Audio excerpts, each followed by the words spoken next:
ஒரு மரம் வெட்டுறவன் காட்டுக்கு போய் மரம் வெட்டணும்னு யோசிச்சுட்டே நடந்து நடந்து காட்டுக்கு வந்தான். காட்டில் மரம் வெட்டுறதுக்கு கோடாரி எடுத்துட்டு நல்ல மரமாக எங்கே இருக்குன்னு பார்த்தான். அதில் ஒரு மரம் நல்லா இருந்துச்சு. அந்த மரத்தை வெட்டலான்னு மேலே எகிரி குதிக்கும் போது மேலே இருந்து கீழே விழுந்துட்டான்.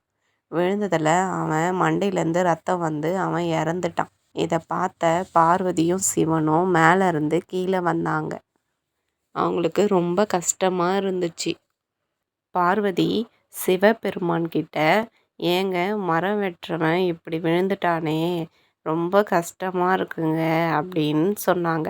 அதுக்கு சிவபெருமான், அவன் அம்மா அப்பான்னு யாராவது ஒரு பேரை சொல்லி அவன் கீழே விழுந்திருந்தா நம்ம காப்பாற்றிருக்கலாம். அவன் விழும்போது ஐயோன்னு சொல்லிட்டு விழுந்துட்டான். அதனால் நம்மளால் காப்பாற்ற முடியாது.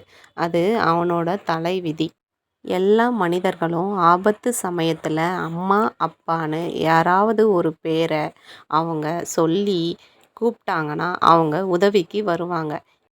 எதுவுமே கூப்பிடாம ஐயோன்னு சொன்னால் அவங்க எப்படிம்மா உதவிக்கு வருவாங்க? அதனால தான் அவன் இறந்து போனான். நிதானம் இல்லாமல் முட்டாள்தனத்தால் வந்த தலைவிதி. குட்டீஸ், இந்த கதையிலேருந்து உங்களுக்கு என்ன புரியுது? ஆபத்து சமயத்தில் நம்ம இறைவனோட பெயரை உச்சரிக்கணும். தெரிஞ்சுக்கிட்டிங்களா? அடுத்த நல்ல கதையில் நம்ம பார்க்கலாம்.